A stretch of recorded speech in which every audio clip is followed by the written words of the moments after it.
한국을 더 압박하시오. 우리가 아니면 안 된다는 걸 똑똑히 각인시키란 말입니다. 인도네시아 차관의 발언에 국방부 지하 회의실이 발칵 뒤집혔습니다. 그들은 확신했습니다. 한국은 절대 우리를 버릴 수 없을 것이라고 말이죠. 하지만 48시간 뒤 책상 위에 올라온 단 한 장의 기밀 문서, 한국을 압박하며 시간을 끄는 동안 그들은 이미 인도네시아의 자리를 대체할 진짜 파트너와 손을 잡고 있었던 겁니다. 72시간 만에 인도네시아의 10년 설계가 물거품이 돼버린 인류 역사상 가장 치열했던 방산 교체 작전의 전말. 그 전율 돋는 기록을 지금 공개합니다. 그 전에 잠깐 1초 만에 누를 수 있는 좋아요 버튼을 꾹 눌러주시면 영상 제작에 아주 큰 힘이 됩니다. 그럼 바로 시작하겠습니다. 다들 앉으십시오. 오늘 회의는 녹취하지 않습니다. 그 말 한마디에 공기가 바뀌었습니다. 저는 인도네시아 국방부 방산획득청에서 KF-21 사업을 총괄하던 사람입니다. 아리프 프라타마. 이 프로젝트의 모든 결정이 제 손을 거쳤죠. 분담금, 기술 이전, 생산 참여. 전부 제가 결정했습니다. 그런 제가 그날 회의실에 들어서는 순간 느꼈습니다. 뭔가 잘못됐다는 걸. 새벽에 소집된 회의였습니다. 긴급 소집이야 뭐 처음은 아니죠. 하지만 그날은 분위기가 완전히 달랐습니다. 회의실에 들어서자마자 12명의 간부들이 일제히 고개를 숙였습니다. 평소 같으면 악수를 건네고 농담을 던질 사람들이었죠. 그런데 아무도 저와 눈을 마주치지 않았습니다. 테이블 위에 자료 한 부가 놓여 있었습니다. 제목이 눈에 들어왔죠. KF-21 파트너 구조 변경 가능성. 저는 천천히 자리에 앉았습니다. 자료를 집어들었죠. 첫 페이지를 넘기는 손끝에 아무런 떨림도 없었습니다. 20년을 이 바닥에서 굴러왔으니까요. F-16 도입 협상도 해봤고 유럽 전투기 딜도 깨본 사람입니다. 이 정도 보고서에 흔들릴 아리프 프라타마가 아니었습니다. 그런데 두 번째 페이지를 펼치는 순간 회의실이 조용해졌습니다. 핵심 내용은 단 3줄이었습니다. UAE가 KF-21 사업 참여 확대를 검토하고 있다. 투자 규모는 약 20조 원. 모유 체결 및 개발 공유 논의가 진행 중이다. 저는 그 3줄을 2번 읽었습니다. 세 번째 읽을 때 옆자리에서 기침 소리가 났죠. 국장님, 어떻게 보십니까? 전략 분석팀장 위자야가 조심스럽게 입을 열었습니다. 저는 자료를 내려놓고 그를 바라봤습니다. 위자야의 이마에 땀이 맺혀 있었죠. 이 친구가 긴장하는 건 처음 봤습니다. 저는 의자의 등을 기대며 말했습니다. 이건 협상용 카드입니다. 당황할 필요 없습니다. 목소리는 단호했습니다. 확신에 차 있었죠. 한국이 우리를 압박하려는 수작이라고 판단했으니까요. 생각해 보십시오. 우리는 KF-21의 공동개발 파트너입니다. 분담금도 약속했고 생산 참여도 합의한 상태였죠. 한국이 우리를 빼고 간다고요? 말이 됩니까? 저는 자료를 덮으며 웃었습니다. 한국은 수출이 필요합니다. 우리가 빠지면 이 프로젝트는 흔들려요. 그걸 모를 사람들이 아니죠. 간부들의 표정이 조금 풀렸습니다. 고개를 끄덕이는 사람도 있었죠. 저는 그 반응을 보면서 더 확신했습니다. 이건 한국의 전형적인 협상 전술이라고요. 그때 회의실 끝자리에서 손이 올라왔습니다. 국장님, 한 가지만 여쭤봐도 되겠습니까? 정보분석관 하산이었습니다. 이 친구는 평소에도 말이 별로 없는 사람이었죠. 회의에서 발언하는 건 정말 드문 일이었습니다. 말해보세요. 하산이 자리에서 일어났습니다. 손에 별도의 서류 봉투를 들고 있었죠. 빨간 기밀 인장이 찍혀 있었습니다. 회의실의 시선이 일제히 그 봉투로 쏠렸습니다. 한국과 아랍에미리트 간 기밀 서류를 입수했습니다. 회의실이 얼어붙었습니다. 저도 모르게 자세를 바로 세웠죠. 기밀 서류라고요? 어디서 입수한 겁니까? 채널은 말씀드리기 어렵습니다. 하지만 내용은 확인이 필요합니다. 하산이 봉투에서 서류를 꺼내 테이블 위에 펼쳤습니다. 저는 그 서류를 집어들었죠. 한국어와 아랍어가 나란히 적혀 있었습니다. 중간중간 기술 이전 항목과 공동 생산 조건이 빼곡하게 나열돼 있었습니다. 저는 읽으면서 눈이 점점 좁아지는 걸 느꼈습니다. 이게 사실이라는 근거가 있습니까? 문서 양식, 보안 등급 표기, 용어 체계, 전부 한국방위사업청 공식 포맷과 일치합니다. 위자야가 옆에서 서류를 들여다보더니 얼굴이 하얗게 변했습니다. 국장님, 이건 단순 검토 수준이 아닙니다. 이건 실무 협의 문서입니다. 저는 서류를 내려놓았습니다. 손가락 끝이 미세하게 떨리는 걸 느꼈지만 내색하지 않았습니다. 20년 경력의 협상가가 서류 한 장에 흔들리는 모습을 보일 수는 없었으니까요. 하산, 네, 이 문서가 진짜라고 칩시다. 그래서 어쩌자는 겁니까? 한국이 UAE와 접촉하고 있다. 그게 우리한테 뭘 의미합니까? 하산이 잠시 뜸을 들이더니 대답했습니다. 우리를 대체할 파트너를 만들고 있다는 뜻입니다. 그 한마디에 회의실이 술렁였습니다. 간부 두세 명이 동시에 입을 열었죠. 말도 안 됩니다. 우리가 공동개발국인데 대체가 됩니까? 계약이 있지 않습니까? 법적으로 불가능합니다. 이건 분명 한국 측의 의도적 유출입니다. 우리를 흔들려는 거예요. 저는 손을 들어 소란을 멈췄습니다. 정리하겠습니다. 회의실이 다시 조용해졌죠. 12개의 시선이 저를 향했습니다. 가능성은 두 가지입니다. 하나, 한국이 협상력을 높이기 위해 의도적으로 UAE 카드를 흘린 것. 둘, 실제로 파트너 구조를 재편하려는 움직임이 있는 것. 저는 잠시 멈췄다가 말을 이었습니다. 저는 첫 번째라고 봅니다. 한국은 우리 없이 이 프로젝트를 끌고 갈 수 없습니다. 수출 시장이 필요하고 동남아 네트워크가 필요하고 무엇보다 공동개발이라는 명분이 필요합니다. 간부들이 고개를 끄덕였습니다. 하지만 하산만은 입을 꾹 다물고 있었죠. 그러니까 우리가 할 일은 명확합니다. 동요하지 않는 것, 오히려 이 상황을 이용하는 겁니다. 우리가 단단하게 서 있으면 한국은 돌아올 수밖에 없습니다. 회의는 30분 만에 끝났습니다. 간부들이 하나둘 자리를 뜨는 동안 저는 하산이 남긴 기밀 서류를 다시 한번 훑어봤습니다.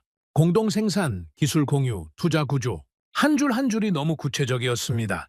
협상용 카드치고는 너무 정교했죠. 하지만 저는 그 생각을 밀어냈습니다. 복도를 걸어 나오는데 하산이 뒤따라왔습니다. 국장님, 더 할 말이 있습니까? 하산이 잠시 망설이더니 낮은 목소리로 말했습니다. 한 가지만 생각해 주십시오. 그 서류가 진짜라면요. 한국이 흘린 게 아니라 진심으로 다른 선택지를 만들고 있다면요.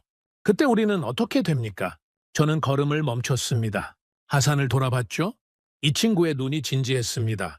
불안한 게 아니었습니다. 확신에 가까운 눈빛이었죠. 하산, 네, 당신은 분석관이고 나는 결정권자입니다. 서류 한 장으로 20년 경력의 판단을 뒤집을 수는 없습니다. 그 말을 남기고 저는 돌아섰습니다. 뒤에서 하산이 뭐라고 했는지는 듣지 못했습니다. 아니, 듣지 않았던 겁니다. 사무실로 돌아온 저는 창밖을 내다봤습니다. 자카르타의 새벽이 밝아오고 있었죠. 도시 위로 퍼지는 붉은 빛을 보면서 저는 생각했습니다. 한국은 빠르지만 아직 우리 위에 있진 않다. 공동개발은 결국 힘의 문제다. 기술은 협상으로 가져오는 것이다. 이게 제 믿음이었습니다. 그리고 그 믿음은 한 번도 흔들린 적이 없었죠. 책상 서랍을 열고 기밀 서류 4본을 넣었습니다. 서랍을 닫는 순간 서류 마지막 페이지에 적힌 한 문장이 머릿속을 스쳤습니다. 전략적 파트너십 전환 검토. 저는 고개를 저었습니다. 그리고 스스로에게 말했죠. 이건 아무것도 아니라고. 하지만 돌이켜보면 그 순간이 시작이었습니다. 제가 틀리기 시작한 바로 그 순간이었죠. 그때까지만 해도 저는 몰랐습니다. 한국이 우리를 기다리고 있는 게 아니었다는 걸. 그들은 이미 움직이고 있었습니다. 다만 우리를 향해서가 아니었을 뿐이죠. 그리고 그 사실을 깨달았을 때는 이미 모든 게 늦어 있었습니다. 회의가 끝난 다음 날 저는 결심했습니다. 기다릴 이유가 없었죠. 위자야, 전략회의 소집하십시오. 오늘 오후까지. 위자야가 눈을 깜빡였습니다. 오늘 오후요? 일정이 빠듯합니다만. 빠듯하면 만드세요. 이건 급한 겁니다. 저는 그렇게 말하고 수화기를 내려놓았습니다. 사실 급한 건 아니었죠. 급하다고 느낀 건 저였습니다. 어젯밤 하산이 내민 그 기밀 서류가 자꾸 머릿속에 걸렸으니까요. 전략적 파트너십 전환 검토. 그 한 줄이 밤새 저를 괴롭혔습니다. 하지만 저는 그걸 불안이라고 인정하지 않았습니다. 오히려 반대로 생각했죠. 지금이 기회라고. 한국이 흔들기를 시도하고 있다면 우리가 먼저 치고 나가야 한다고요. 오후 3시. 회의실에 7명이 모였습니다. 전략분석팀, 협상실무팀, 그리고 법률 자문관까지. 저는 자리에 앉자마자 본론으로 들어갔습니다. 상황은 다들 알고 있을 겁니다. UAE 관련 보고 어제 봤죠? 고개를 끄덕이는 사람, 불안한 눈빛으로 서류를 넘기는 사람. 반응은 제각각이었습니다. 오늘 회의의 목적은 하나입니다. 우리의 전략을 다시 짜는 겁니다. 위자야가 펜을 들었습니다. 방향을 말씀해 주시죠. 저는 일어섰습니다. 화이트보드 앞에 섰죠. 마커를 집어들고 큼직하게 세 글자를 썼습니다. 압박 강화. 회의실이 잠시 조용해졌습니다. 저는 돌아서서 간부들을 바라봤죠. 한국이 우리를 흔들려고 한다면 우리는 더 세게 밀어붙여야 합니다. 지금 물러서면 그들의 전략에 말려드는 겁니다. 협상실무팀장 라흐만이 손을 들었습니다. 구체적으로 어떤 수준의 압박을 말씀하시는 겁니까? 조건을 다시 쓰는 겁니다. 라흐만의 눈이 커졌죠. 다시 쓴다고요? 이미 합의된 조건을요? 합의는 최종 서명 전까지 합의가 아닙니다. 라흐만, 당신도 그건 알고 있지 않습니까? 저는 화이트보드에 항목을 적어 내려갔습니다. 하나, 분담금 추가 축소. 둘, 기술 이전 범위 확대. 셋, 개발 참여 비중 상향. 적어놓고 보니 사실상 재협상 선언이나 다름없었습니다. 저도 그걸 알고 있었죠. 하지만 물러설 생각은 없었습니다. 국장님, 솔직히 여쭈어보겠습니다. 법률자문관 수르야가 조심스럽게 입을 열었습니다. 이 정도 조건 변경이면 한국 측이 상당히 불쾌해할 겁니다. 자칫하면 협상 자체가 깨질 수도 있습니다. 깨지지 않습니다. 제 대답은 즉각적이었습니다. 너무 빨랐죠. 스스로도 느꼈습니다. 하지만 멈추지 않았습니다. 한국은 수출이 필요합니다. KF21은 내수만으로는 수지가 안 맞는 프로젝트예요. 동남아 시장, 특히 인도네시아라는 파트너는 한국에게 필수적입니다. 우리가 빠지면 이 사업의 경제성 자체가 흔들리죠. 위자야가 고개를 끄덕였습니다. 맞는 말씀입니다. 수출 물량 확보 없이는 단가가 올라갈 수밖에 없으니까요. 그겁니다. 한국이 아무리 UAE를 끌어들이려 해도 동남아 시장을 대체할 수는 없습니다. 우리는 그 사실을 이용하는 겁니다. 저는 확신에 차 있었습니다. 아니, 확신에 차 있어야 했습니다. 회의실에 있는 모든 사람이 저를 보고 있었으니까요. 20년 경력의 결정권자가 흔들리는 모습을 보여줄 수는 없었죠. 라흐만이 서류를 넘기며 물었습니다. 구체적인 수치를 잡아야 합니다. 분담금 축소 폭은 어느 정도로 하실 겁니까? 기존 합의보다 최소 15% 이상 낮추십시오. 15%요? 그건 한국 입장에서는 사실상 모욕에 가깝습니다. 모욕이 아니라 협상입니다. 우리가 당당하게 요구할 수 있는 겁니다. 공동개발국의 권리예요. 라흐만이 입을 다물었습니다. 반박할 수 없었던 게 아니라 반박해봤자 소용없다는 걸 알았던 거죠. 저는 그 침묵을 동의로 받아들였습니다. 기술 이전도 범위를 넓힙니다. AESA 레이더 관련 기술, 항전 장비 설계 자료, 그리고 엔진 통합 기술까지 전부 포함시키십시오. 수르야가 고개를 저었습니다. 국장님, 엔진 통합 기술까지는 한국도 절대 내주지 않을 겁니다. 그건 핵심 중의 핵심이니까요. 내주든 안 내주든 일단 요구하는 겁니다. 협상은 높은 데서 시작해서 내려오는 거지, 낮은 데서 시작하면 올라갈 데가 없습니다. 저는 그렇게 말하면서 속으로 계산하고 있었습니다. 이 정도 요구를 하면 한국은 불쾌해하겠죠. 하지만 깨지지는 않을 겁니다. 왜냐하면 그들도 우리가 필요하니까요. 적어도 저는 그렇게 믿었습니다. 회의가 1시간째 접어들 무렵 뒤쪽에서 목소리가 들렸습니다. 국장님, 한 가지만 말씀드려도 되겠습니까? 하산이었습니다. 또 이 친구였죠. 저는 속으로 한숨을 쉬었지만 내색하지 않았습니다. 말하세요? 하산이 자리에서 일어나며 태블릿을 들었습니다. 화면에는 표 하나가 띄워져 있었죠. 최근 3개월간 한국 측의 커뮤니케이션 패턴을 분석해봤습니다. 커뮤니케이션 패턴이라고요? 네. 우리 측 요청에 대한 한국의 응답 속도, 회신 내용의 구체성, 실무자 배정 현황, 이 세 가지를 추적했습니다. 위자야가 관심을 보였습니다. 결과가 어떻습니까? 3개월 전부터 응답 속도가 눈에 띄게 느려졌습니다. 과거엔 우리가 요청하면 이틀 안에 회신이 왔습니다. 지금은 일주일이 넘어도 답이 없는 경우가 생기고 있죠. 회의실이 살짝 술렁였습니다. 저는 팔짱을 끼고 들었습니다. 그게 뭘 의미한다고 보십니까? 하산이 저를 똑바로 쳐다봤습니다. 한국이 우리를 예전처럼 대하고 있지 않다는 뜻입니다. 더 직접적으로 말씀드리면 한국의 우선순위에서 우리가 밀려나고 있을 가능성이 있습니다. 순간 회의실에 묘한 긴장이 흘렀습니다. 간부들의 시선이 저와 하산 사이를 오갔죠. 하산. 네? 데이터 분석은 고맙습니다. 하지만 응답이 느려진 건 여러 가지 이유가 있을 수 있습니다. 내부 인사이동일 수도 있고 예산 편성 시기일 수도 있죠. 그걸 가지고 우선순위가 바뀌었다고 단정하는 건 무리입니다. 하산이 입을 열려 했습니다. 하지만 저는 그보다 빨리 말을 이었죠. 그리고 설령 한국의 태도가 바뀌고 있다 해도 그건 오히려 우리가 더 세게 나가야 할 이유입니다. 물러서면 끝이에요. 하산이 잠시 저를 바라보더니 고개를 살짝 숙였습니다. 뭔가 더 하고 싶은 말이 있는 게 분명했지만 이번에도 삼켰습니다. 저는 회의를 마무리했습니다. 정리합니다. 분담금 재조정, 기술 이전 확대, 개발 참여 비중 상향, 이 세 가지를 공식 요구안으로 작성하십시오. 라흐만, 이틀 안에 초안 올리세요. 알겠습니다. 위자야, 한국 측에 실무회의 일정 잡으십시오. 가능한 빨리. 네, 바로 진행하겠습니다. 회의가 끝나고 사람들이 빠져나갔습니다. 저는 화이트보드에 적힌 압박 강화라는 세 글자를 바라봤죠. 틀리지 않았다고 생각했습니다. 이게 맞는 방향이라고요. 이틀 뒤 라흐만이 요구한 초안을 가져왔습니다. 15페이지짜리 문서였죠. 저는 한 장 한 장 넘기며 확인했습니다. 분담금 축소폭, 기술 이전 목록, 생산 참여 조건. 전부 제가 지시한 대로였습니다. 이대로 보내도 되겠습니까? 라흐만의 목소리에 약간의 망설임이 묻어 있었습니다. 저는 그 망설임을 무시했죠. 보내십시오. 그 한마디였습니다. 서류에 서명을 하고 공식 채널을 통해 한국 측에 전달하도록 지시했습니다. 저는 그날 사무실로 돌아오면서 생각했습니다. 이건 협상이 아니라 시험이었다고요? 한국이 어디까지 버티는지, 우리를 정말로 필요로 하는지 확인하는 작업이었습니다. 며칠이 지났습니다. 라흐만에게 물었죠. 한국 측 반응이 왔습니까? 아직 없습니다. 접수 확인도요? 접수는 확인됐습니다. 검토 중이라는 답변만 왔습니다. 저는 고개를 끄덕였습니다. 예상한 반응이었으니까요. 이 정도 요구안이면 내부 검토에 시간이 걸리는 게 당연했습니다. 빠르면 일주일, 길면 보름. 그 안에 한국은 수정안을 가지고 올 거라고 봤습니다.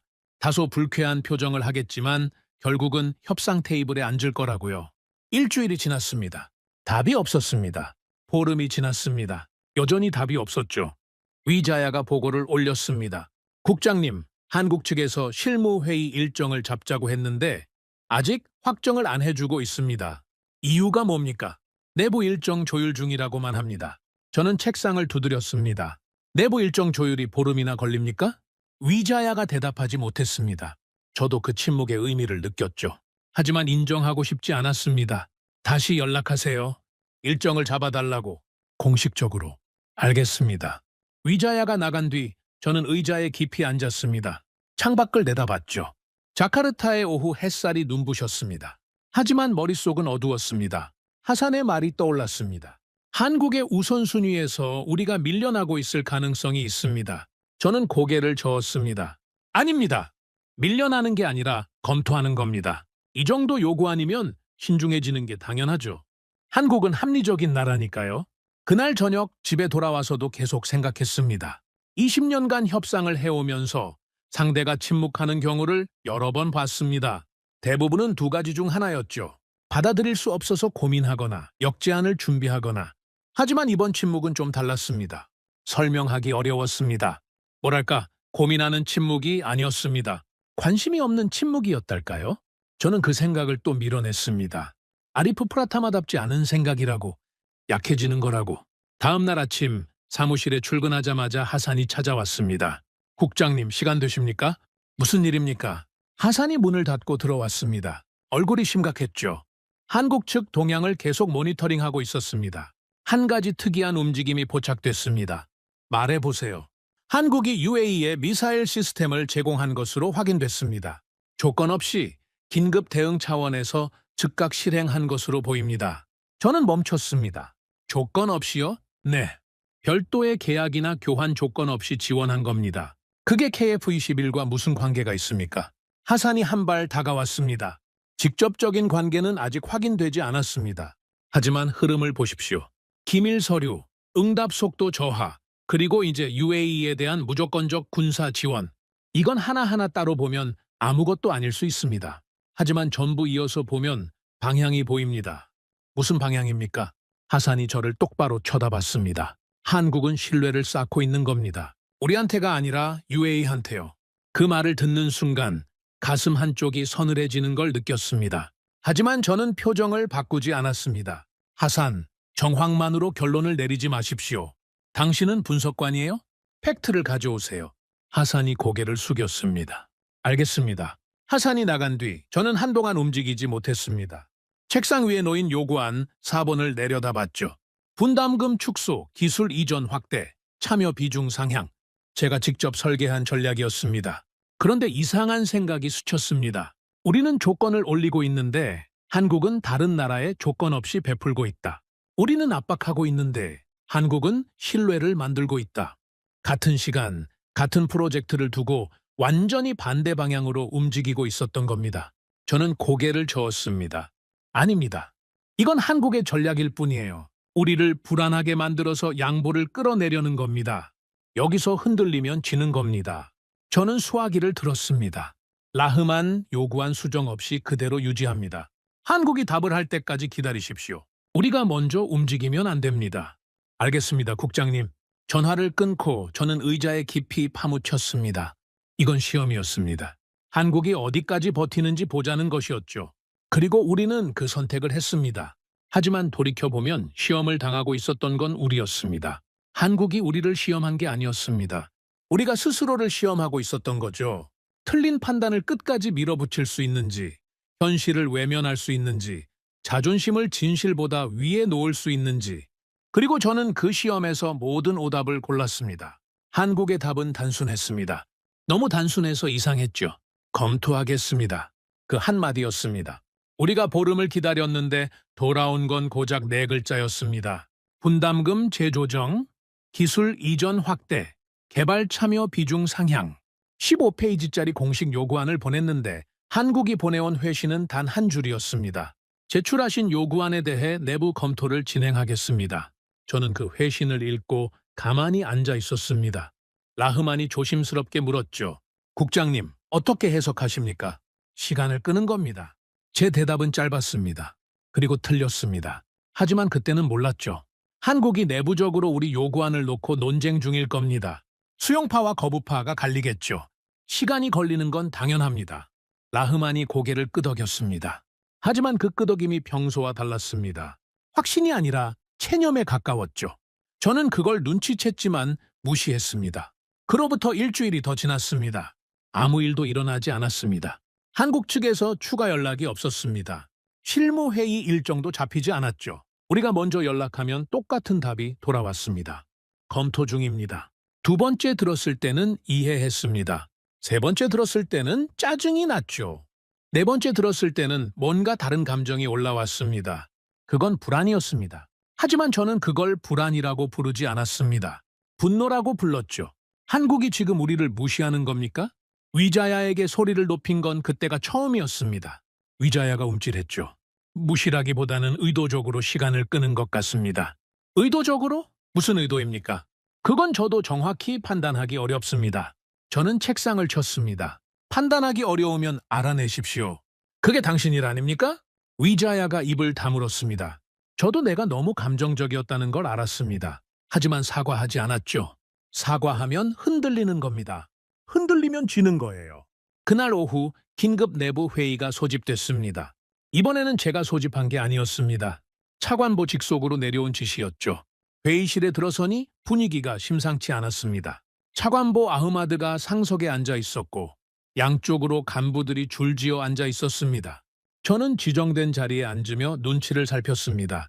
아리프 국장, 현재 한국 측과의 협상 상황을 보고해 주십시오. 아흐마드의 목소리는 평온했습니다. 하지만 그 평온함이 오히려 위험하게 느껴졌죠. 이 사람이 평온할 때가 제일 무서운 사람이니까요. 저는 준비한 대로 보고했습니다. 요구안 전달 경위, 한국 측 반응, 현재 대기 상태. 최대한 담담하게 말했습니다. 보고가 끝나자 아흐마드가 서류를 넘기며 물었습니다. 한국 측이 침묵하는 이유가 뭐라고 보십니까?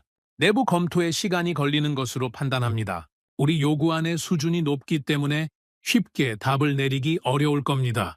다른 가능성은 없습니까? 저는 잠시 멈췄습니다. 다른 가능성이라 하시면? 아흐마드가 서류를 내려놓고 저를 바라봤습니다. 한국이 우리 요구안을 검토하고 있는 게 아니라 아예 무시하고 있는 건 아닌지 묻는 겁니다. 회의실이 얼어붙었습니다. 저도 숨을 멈췄죠. 차관보님, 무시라는 표현은 좀 과한 것 같습니다. 한국은 공식 채널을 통해 접수를 확인했고 검토 중이라는 답변도 보내왔습니다. 검토 중이라는 말이 3번 반복됐다면서요? 네, 그렇습니다. 아리프 국장, 20년 경력이시지 않습니까? 검토 중이라는 말이 3번 반복되면 그게 무슨 뜻인지 당신이 제일 잘 알지 않습니까? 그 말에 대답하지 못했습니다. 정확히 말하면 대답할 수 없었습니다. 왜냐하면 아흐마드 말이 맞았으니까요. 검토 중이라는 말이 3번이나 반복되면 그건 검토하고 있다는 뜻이 아닙니다. 답을 줄 생각이 없다는 뜻이죠. 저는 20년간 그걸 수십 번 봐왔으면서도 이번에는 인정하지 않으려 했던 겁니다. 아흐마드가 자리에서 일어났습니다. 내 판단을 말하겠습니다. 한국의 침묵은 3가지 가능성 중 하나입니다. 첫째, 진짜로 검토 중이다. 둘째, 우리 요구안을 거부하되 충돌을 피하기 위해 시간을 끌고 있다. 셋째, 아흐마드가 잠시 멈췄습니다. 회의실의 모든 시선이 그에게 쏠렸죠. 우리한테 관심이 없어졌다. 그 한마디가 회의실에 떨어졌습니다. 아무도 입을 열지 않았습니다. 저도 마찬가지였죠. 아흐마드가 말을 이었습니다. 아리프 국장, 오해하지 마십시오. 당신의 판단을 비난하려는 게 아닙니다. 다만 가능성을 열어두자는 겁니다. 만약 3번째가 맞다면 우리는 지금과 완전히 다른 전략이 필요합니다. 저는 어금니를 꽉 물었습니다. 차관보님, 3번째 가능성은 현실적이지 않다고 봅니다. 한국에게 인도네시아는 여전히 가장 중요한 파트너입니다. 동남아 시장, 외교적 명분, 공동개발 프레임, 이 3가지를 동시에 제공할 수 있는 나라는 우리밖에 없습니다. UAE는요? 그 질문이 날아왔을 때 가슴이 뜨끔했습니다. UAE는 투자자일 뿐입니다. 공동개발 파트너가 될 수 없습니다. 될 수 없다는 근거가 있습니까? 저는 입을 열었지만 말이 바로 나오지 않았습니다. 근거. 근거가 뭡니까? 저는 UAE가 파트너가 될 수 없다고 확신하고 있었지만 막상 근거를 대라고 하니 머릿속이 비었습니다. 항공산업 기반이 부족합니다. 전투기 개발 경험이 없고 운용 인프라도 갖추지 못했습니다. 하지만 자금은 있지 않습니까? 자금만으로는 공동 개발이 성립하지 않습니다. 아흐마드가 고개를 살짝 기울이며 말했습니다. 아리프 국장, 한국이 원하는 게 기술 파트너입니까? 아니면 신뢰할 수 있는 파트너입니까? 저는 대답하지 못했습니다. 그 질문이 너무 정확했기 때문이죠. 기술 파트너와 신뢰할 수 있는 파트너는 다릅니다. 우리는 기술 파트너라는 명분을 내세우면서 조건을 올렸습니다. 한국이 원하는 건 그게 아닐 수도 있다는 생각을 그때 처음 했습니다. 회의가 끝난 뒤 복도에서 하산과 마주쳤습니다. 하산은 아무 말 없이 저를 바라봤습니다. 뭡니까? 아무것도 아닙니다, 국장님. 할 말이 있으면 하세요. 하산이 잠시 망설이더니 조용히 말했습니다. 국장님, 한 가지만 여쭙겠습니다. 지금 우리가 밀어붙이고 있는 이 전략, 국장님은 진심으로 이게 맞다고 생각하십니까? 저는 하산을 쳐다봤습니다. 당연히 맞다고 생각하니까 밀어붙이는 겁니다. 그럼 한국의 침묵은 어떻게 설명하시겠습니까? 검토 중이라고 했지 않습니까? 국장님, 하산의 목소리가 달라졌습니다. 낮지만 단단해졌죠. 검토가 아닙니다. 한국은 우리를 상대하지 않고 있는 겁니다. 그 말이 복도에 울렸습니다. 지나가는 직원 2명이 흘끗 쳐다봤죠. 저는 목소리를 낮췄습니다. 하산 조심하십시오. 근거 없는 판단으로 조직을 흔들면 안 됩니다. 근거는 있습니다. 응답 속도, 실무진 배정 변화, 그리고 기밀 서류, 전부 같은 방향을 가리키고 있습니다. 한국은 이미 다음 단계로 넘어갔습니다. 다만 우리한테 말하지 않았을 뿐이죠. 저는 한동안 하산을 바라봤습니다. 반박하고 싶었습니다. 틀렸다고, 성급하다고, 분석관이 결론을 단정짓지 말라고 말하고 싶었습니다. 그런데 이상하게도 입이 열리지 않았습니다. 저는 돌아섰습니다. 아무 말도 하지 않았죠. 사무실로 돌아와서 문을 닫고 의자에 앉았습니다. 책상 위에는 한국에 보낸 요구안 사본이 그대로 놓여 있었습니다. 저는 그 서류를 집어들었다가 내려놓았습니다. 다시 집어들었다가 또 내려놓았죠. 분담금 축소, 기술 이전 확대, 참여 비중 상향.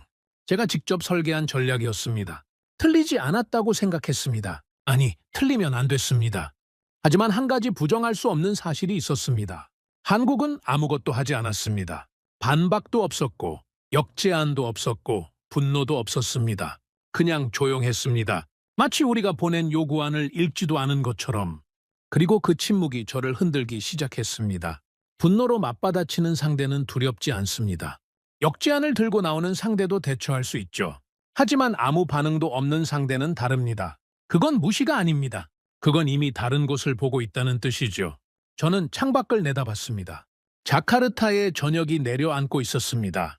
도시의 불빛들이 하나둘 켜지는 걸 보면서 저는 처음으로 이런 생각을 했습니다. 이 협상, 우리가 주도하고 있는 게 맞는 건가? 그 순간 처음으로 느꼈습니다. 뭔가 거대한 것이 우리 모르게 움직이고 있다는 걸. 그리고 우리는 그 움직임의 방향조차 모르고 있었다는 걸. 저는 책상 서랍을 열었습니다. 하산이 가져왔던 기밀 서류 4본이 그 안에 있었죠. 전략적 파트너십 전환 검토. 저는 그 문장을 다시 읽었습니다. 이번에는 웃지 않았습니다. 이건 협상용 카드가 아닐지도 모른다. 그 생각이 머릿속을 스치는 순간 등줄기가 서늘해졌습니다. 하지만 저는 서랍을 닫았습니다. 그리고 스스로에게 말했죠. 아직 아니다. 아직 결론을 내릴 때가 아니다. 하지만 가슴 한쪽에서는 이미 알고 있었습니다. 우리가 압박하는 동안 한국은 전혀 다른 게임을 하고 있었다는 걸. 그리고 그 게임의 판 위에 우리 자리는 점점 좁아지고 있었다는 걸. 그 보고서가 올라온 건 제가 가장 지쳐 있던 날이었습니다. 한국의 침묵이 계속되고 있었죠. 우리가 보낸 요구안에 대한 실질적 답변은 여전히 없었습니다. 검토 중입니다. 라는 말이 4번째 반복됐을 때 저는 더 이상 그 말을 협상 전술이라고 포장할 수 없었습니다. 하지만 인정하지도 않았죠. 그 중간 어딘가에서 버티고 있었습니다. 그날 아침 사무실에 출근하자마자 위자야가 찾아왔습니다. 국장님, 전략분석팀에서 긴급 자료를 올렸습니다. 또 뭡니까? 목소리가 거칠었다는 걸 저도 알았습니다. 위자야가 살짝 움츠러들었죠. 한국 관련 분석 보고서입니다. 하산이 지난 2달간 작업한 겁니다. 하산, 또 이 이름이었습니다. 저는 한숨을 삼키고 서류를 받아들었죠. 제목이 눈에 들어왔습니다. 한국 공급망 의존도 분석. 저는 고개를 갸웃했습니다. 공급망 의존도라고요? 우리는 전투기 사업을 하고 있는데 왜 공급망 분석이 올라오는 겁니까? 이게 KF-21이랑 무슨 관계가 있습니까? 위자야가 조심스럽게 대답했습니다. 하산의 말로는 한국이라는 나라를 제대로 이해해야 협상 전략을 세울 수 있다고 합니다. 나라를 이해한다고요? 20년간 한국과 거래해온 사람한테 나라를 이해하라고? 위자야가 아무 말도 하지 못했습니다. 저는 서류를 책상 위에 던지듯 내려놓았죠. 솔직히 읽고 싶지 않았습니다. 하산의 보고서를 읽을 때마다 제 확신에 금이 가는 기분이었으니까요. 하지만 안 읽을 수도 없었습니다. 차관보 아흐마드가 어제 회의에서 한 말이 계속 머릿속에 맴돌았으니까요. 가능성을 열어두자. 그 말이 사실은 당신 판단이 틀렸을 수도 있다는 뜻이라는 걸 저도 알고 있었습니다. 점심을 거르고 보고서를 펼쳤습니다. 47페이지짜리였습니다. 하산이 2달 동안 이걸 만들었다는 건 이미 오래전부터 한국을 다시 분석하고 있었다는 뜻이죠. 제가 압박 강화를 외치고 있을 때 하산은 조용히 다른 그림을 그리고 있었던 겁니다. 첫 번째 섹션은 반도체였습니다. 메모리 반도체 세계 시장에서 한국이 차지하는 위치. 저는 반도체에 대해 잘 몰랐습니다. 전투기를 다루는 사람이니까요. 하지만 숫자는 이해할 수 있었습니다. 한국이 메모리 반도체 시장에서 압도적인 점유율을 차지하고 있었습니다. 그것만이 아니었죠. HBM이라는 차세대 AI 핵심 부품에서 한국 기업들이 세계를 주도하고 있었습니다. 보고서에는 이렇게 적혀 있었습니다. 현재 글로벌 AI 산업의 핵심 부품 공급은 사실상 한국에 의존하고 있다. 저는 페이지를 넘겼습니다. 2번째 섹션은 배터리였습니다. 전기차 시대의 심장이라 불리는 배터리 공급망에서도 한국 기업들이 핵심 축을 형성하고 있었습니다. 미국, 유럽, 동남아까지 한국의 배터리 공장이 세계 곳곳에 들어서고 있었죠. 3번째 섹션은 디스플레이, 4번째는 조선, 5번째는 방산. 페이지를 넘길수록 저도 모르게 자세가 바뀌었습니다. 처음엔 등을 기대고 읽었는데 어느 순간 몸을 앞으로 숙이고 있었죠. 손가락으로 줄을 짚어가며 읽고 있었습니다. 조선 분야에서 한국은 세계 최대 수주량을 기록하고 있었습니다. 특히 LNG 운반선처럼 고부가 가치 선박은 한국이 아니면 만들 수 있는 나라가 거의 없었죠. 방사는 더 놀라웠습니다. 폴란드, 노르웨이, 사우디아라비아, 호주. 한국산 무기 체계가 들어간 나라가 한 페이지에 다 들어오지 않았습니다. 저는 보고서를 내려놓고 잠시 멈췄습니다. 머릿속에서 뭔가가 연결되기 시작했습니다. 번도아스, 배터리, 디스플레이, 조선, 방산. 이건 개별 산업이 아니었습니다. 저는 다시 보고서를 집어들었습니다. 하산이 마지막 섹션에 쓴 결론을 읽었죠. 한국은 특정 산업의 강한 국가가 아니다. 한국은 산업과 산업을 연결하는 축이다. 반도체가 AI를 움직이고, 배터리가 전기차를 움직이고, 조선이 글로벌 물류를 움직이고, 방산이 안보를 움직인다. 이 모든 것의 교차점에 한국이 있다. 저는 그 문장을 3번 읽었습니다. 그리고 보고서 마지막 줄에 밑줄이 그어져 있었습니다. 하산이 직접 친 밑줄이었죠. 한국을 압박할 경우 글로벌 공급망 교란 가능성이 존재한다. 저는 보고서를 덮었습니다. 손이 떨리는 걸 느꼈습니다. 미세한 떨림이었지만 분명했죠. 수화기를 들었습니다. 하산, 지금 내 사무실로 오세요. 5분 뒤 하산이 들어왔습니다. 평소처럼 조용한 얼굴이었죠. 앉으세요. 하산이 맞은편에 앉았습니다. 저는 보고서를 테이블 위에 밀어놓고 물었습니다. 이 보고서 2달 동안 혼자 만든 겁니까? 네. 왜 미리 말하지 않았습니까? 말씀드렸습니다. 여러 번 저는 입을 다물었습니다. 맞는 말이었으니까요. 하산은 여러 번 경고했습니다. 응답 속도 분석도 가져왔고 기밀 서류도 들고 왔고 매번 조심스럽게 의견을 냈죠. 매번 제가 잘랐습니다. 질문 하나 하겠습니다. 하십시오. 우리는 지금까지 한국을 뭐라고 생각하고 있었습니까? 하산이 잠시 생각하더니 대답했습니다. 빠르지만 작은 나라, 수출이 절실한 나라, 우리가 필요한 나라, 그렇게 생각하고 있었습니다. 그게 틀렸다는 겁니까? 하산이 저를 똑바로 바라봤습니다. 국장님, 한국은 작은 나라가 맞습니다. 땅도 좁고 인구도 많지 않죠. 하지만 이 보고서를 만들면서 하나 깨달은 게 있습니다. 뭡니까? 한국은 나라의 크기로 움직이는 게 아닙니다. 시스템의 크기로 움직입니다. 저는 그 말을 듣고 한동안 아무 말도 하지 못했습니다. 시스템, 그 단어가 머릿속에 박혔습니다. 우리는 한국을 하나의 나라로 보고 있었습니다. 영토가 있고 인구가 있고 GDP가 있는 보통의 국가로요? 그래서 크기를 비교하고 힘을 재고 압박할 수 있다고 생각했죠. 하지만 하산의 보고서가 보여준 건 다른 그림이었습니다. 한국은 하나의 나라가 아니라 하나의 연결망이었습니다. 반도체가 AI로, AI가 방산으로, 방산이 외교로, 외교가 다시 산업으로 이어지는 거대한 순환 구조. 그 안에서 한국은 단순한 참여자가 아니라 연결축이었습니다. 하산. 네, 이 보고서를 차관보님께도 올렸습니까? 아직 올리지 않았습니다. 국장님께 먼저 보여드리는 게 맞다고 판단했습니다. 저는 고개를 끄덕였습니다. 그 배려가 고마웠지만 동시에 뼈 아팠습니다. 하산은 제 체면을 지켜준 거였으니까요. 올리세요. 차관보님이 보셔야 합니다. 알겠습니다. 하산이 일어서려는데 저는 한 가지 더 물었습니다. 하산, 솔직하게 말해주세요.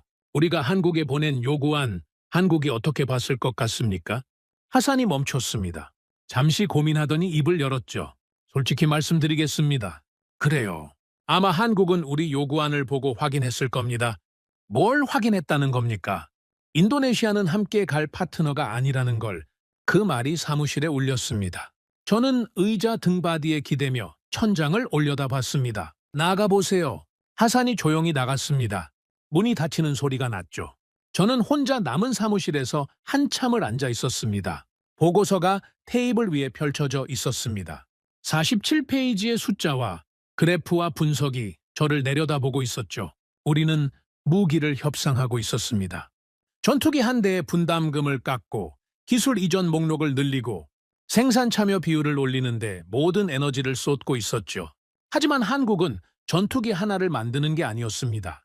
반도체로 세계의 두뇌를 만들고 배터리로 세계의 심장을 만들고 조선으로 세계의 혈관을 만들고 방산으로 세계의 방패를 만들고 있었습니다. 우리는 거래를 하고 있었습니다. 하지만 그들은 판을 만들고 있었죠.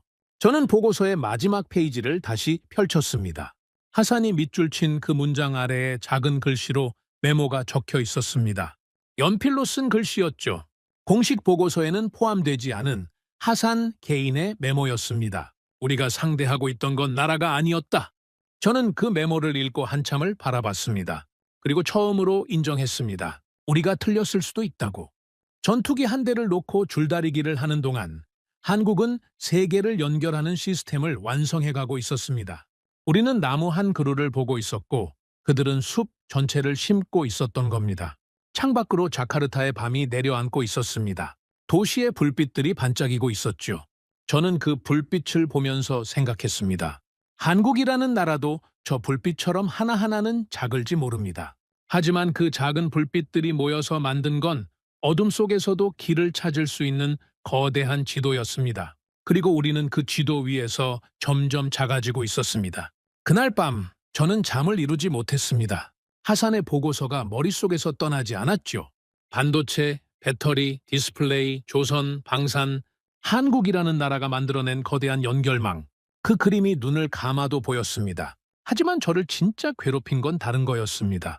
공급망이 아니라 KF-21 그 자체였죠. 우리는 이 전투기의 공동 개발국이었습니다. 분담금을 약속했고 기술을 나누기로 했고 생산에 참여하기로 합의했습니다. 저는 이 프로젝트의 인도네시아 측 총괄이었죠. 그런데 문득 이런 생각이 들었습니다. 나는 이 전투기에 대해 얼마나 알고 있는가? 부끄러운 질문이었습니다. 총괄 책임자가 자기 프로젝트를 모른다니 말이 됩니까? 하지만 솔직해져야 했습니다. 저는 협상 조건은 줄줄 외우고 있었지만 이 전투기가 실제로 어디까지 와 있는지는 제대로 파악하지 못하고 있었습니다. 다음 날 아침 출근하자마자 하산을 불렀습니다. KF-21 개발 현황을 다시 정리해 주세요. 기술적인 부분까지 전부. 하산이 살짝 놀란 표정을 지었습니다. 제가 먼저 자료를 요청하는 건 처음이었으니까요. 어느 수준까지 정리할까요? 모든 것. 설계 구조, 핵심 장비, 개발 속도, 양산 현황. 빠짐없이. 알겠습니다. 이틀 안에 올리겠습니다. 하산이 나가고 저는 의자에 앉아 생각했습니다. 20년간 방산 협상을 해오면서 저는 항상 숫자를 먼저 봤습니다. 계약 금액, 분담 비율, 납기 일정, 위약금 조항. 협상객에 중요한 건 조건이지 기술이 아니었으니까요. 그런데 어쩌면 거기서부터 잘못된 건 아니었을까? 조건만 보느라 이 전투기가 실제로 뭘 할 수 있는 물건인지를 놓친 건 아니었을까? 이틀 뒤 하산이 보고서를 들고 왔습니다. 이번에는 위자야와 공군 출신 기술 자문관 파이살도 함께였습니다. 국장님, 보고서만으로는 한계가 있어서 파이살 자문관을 모셨습니다. 기술적인 부분은 직접 설명을 들으시는 게 좋을 것 같습니다. 저는 고개를 끄덕였습니다. 파이살은 인도네시아 공군에서 30년을 복무한 사람이었죠. 전투기 조종과 평가 분야에서는 우리 쪽 최고 전문가였습니다. 파이살, 솔직하게 말해주세요. KF-21이 지금 어디까지 와 있습니까? 파이살이 자료를 펼치며 입을 열었습니다. 결론부터 말씀드리겠습니다. 우리가 알고 있던 것과 실제는 상당히 다릅니다. 다르다고요? 어떻게 다릅니까? 우리는 KF-21을 4.5세대 전투기로 분류하고 있었습니다. 맞는 말이죠. 하지만 이건 절반만 맞는 겁니다. 파이살이 도면 하나를 테이블에 폈습니다. 한국은 처음부터 KF-21을 완성형으로 설계하지 않았습니다. 진화형으로 설계했습니다. 진화형이라고요? 네. 블록 1에서 시작해서 블록 2, 블록 3으로 단계적으로 업그레이드하는 구조입니다. 블록 1은 4.5세대 수준이지만 블록 3에 이르면 5세대에 근접합니다. 저는 눈을 가늘게 떴습니다. 5세대에 근접한다고요? 그게 가능합니까? 파이살이 고개를 끄덕였습니다. 가능하냐는 질문보다 중요한 건 이미 그 방향으로 가고 있다는 겁니다. 한국은 처음부터 완벽한 5세대를 만들려고 하지 않았습니다. 대신 빠르게 실전 배치가 가능한 전투기를 먼저 만들고 운용하면서 기술을 축적하고 그 기술로 다음 단계를 올리는 전략을 택한 겁니다. 완벽 대신 속도를 선택했다는 뜻입니까? 정확합니다. 그리고 그 선택이 지금 결과를 만들고 있습니다. 파이살이 다음 자료를 꺼냈습니다. 핵심 항전 장비 목록이었죠. 가장 주목할 부분은 ASA 레이더입니다. ASA 레이더요? 능동전자 주사 배열 레이더라고 합니다. 쉽게 말하면 전투기의 눈이죠. 이걸 독자 개발한 나라가 세계 몇 개국 되지 않습니다. 미국, 유럽 일부, 이스라엘, 그리고 한국. 저는 멈췄습니다. 한국이 독자 개발했다고요? 네. 외부 기술 도입 없이 자체 개발에 성공했습니다. 이건 단순히 부품 하나를 만든 게 아닙니다. 전투기의 핵심 센서 체계를 독립적으로 설계하고 생산할 수 있다는 뜻이죠. 하산이 옆에서 보충했습니다. AESA 레이더 독자 개발은 방산 기술에서 일종의 분수령입니다. 이걸 할 수 있는 나라와 없는 나라 사이에는 건널 수 없는 격차가 있습니다. 저는 자료를 집어들었습니다. ASA 레이더 외에도 적외선 탐색 추적 장비, 전자전 시스템, 임무 컴퓨터까지 국산화 목록이 이어졌습니다. 이게 전부 한국이 자체 개발한 겁니까? 파이살이 고개를 끄덕였습니다. 전부는 아닙니다. 엔진은 아직 해외 도입이죠. 하지만 핵심 항전 장비의 국산화율은 우리가 예상했던 것보다 훨씬 높습니다. 저는 페이지를 넘겼습니다. 그리고 개발 일정표를 봤습니다. 숫자를 확인하는 순간 손이 멈췄습니다. 이게 맞습니까? 네, 확인된 수치입니다. 시제기 제작에서 양산 결정까지 걸린 시간 약 5년이었습니다. 저는 그 숫자를 다시 봤습니다. 5년. 고작 5년이라고요. 파이살, 비교 자료가 있습니까? 다른 나라들은 이 과정에 얼마나 걸렸습니까? 파이살이 비교표를 꺼냈습니다. 미국의 경우 시제기에서 양산까지 통상 10년 이상 걸립니다. F-35는 개발 시작부터 초도 작전 능력 확보까지 거의 20년이 걸렸죠. 러시아도 비슷합니다. 유럽의 유로파이터도 개발에서 실전 배치까지 15년 이상 소요됐습니다. 그런데 한국은 5년이라고요? 물론 단순 비교에는 한계가 있습니다. 세대도 다르고 요구 성능도 다르니까요. 하지만 그걸 감안해도 이 속도는 비정상적입니다. 비정상적이라니 결함이 있다는 뜻입니까? 파이살이 고개를 저었습니다. 아닙니다. 비정상적이라는 건 나쁜 의미가 아닙니다. 이건 한국이 의도적으로 설계한 속도입니다. 완벽을 추구하면 느려집니다. 한국은 완벽 대신 실전성을 택했습니다. 일단 쓸 수 있는 걸 만들고 쓰면서 개량하는 겁니다. 위자야가 끼어들었습니다. 그러니까 리스크를 분산한 거군요. 맞습니다. 한 번에 모든 걸 담으려다 실패하는 대신 단계별로 나누어서 확실하게 가는 전략이죠. 그리고 그 전략이 지금 현실이 되고 있습니다. 파이살이 마지막 자료를 꺼냈습니다. 그리고 이게 가장 중요한 부분입니다. 사진이었습니다. 위성에서 촬영한 것으로 보이는 항공기 생산 시설이었죠. KF-21 양산 라인이 가동 중입니다. 시제기 단계를 넘어 실제 생산에 들어간 겁니다. 회의실이 조용해졌습니다. 저도 위자야도 하산도 아무 말이 없었습니다. 저는 그 사진을 오래 들여다봤습니다. 생산 라인 위에 전투기 동체들이 줄지어 있었습니다. 한 대가 아니었습니다. 여러 대가 동시에 조립되고 있었죠. 이건 시험이 아니었습니다. 이건 진짜였습니다. 파이살. 네, 우리가 분담금을 깎겠다고 했을 때 한국은 이미 이 상태였던 겁니까? 파이살이 잠시 침묵하더니 대답했습니다. 네, 이미 양산 준비가 상당히 진행된 상태에서 우리의 요구안을 받아본 겁니다. 저는 눈을 감았습니다. 그제야 이해가 됐습니다. 한국이 왜 침묵했는지, 왜 반박하지 않았는지, 왜 역제안을 보내지 않았는지 필요가 없었던 겁니다. 우리가 조건을 올리고 내리고 하는 동안 한국은 이미 전투기를 만들고 있었습니다. 우리의 요구안이 통과되든 거부되든 한국의 생산 라인은 멈추지 않았습니다. 우리가 빠져도 이 전투기는 완성됩니다. 우리의 분담금이 없어도 이 전투기는 하늘을 날죠. 저는 우리가 필수적이라고 믿었습니다. 한국이 우리 없이는 안 된다고 확신했죠. 하지만 현실은 정반대였습니다. 한국은 이미 우리 없이도 갈 수 있는 상태를 만들어 놓고 있었습니다. 하산.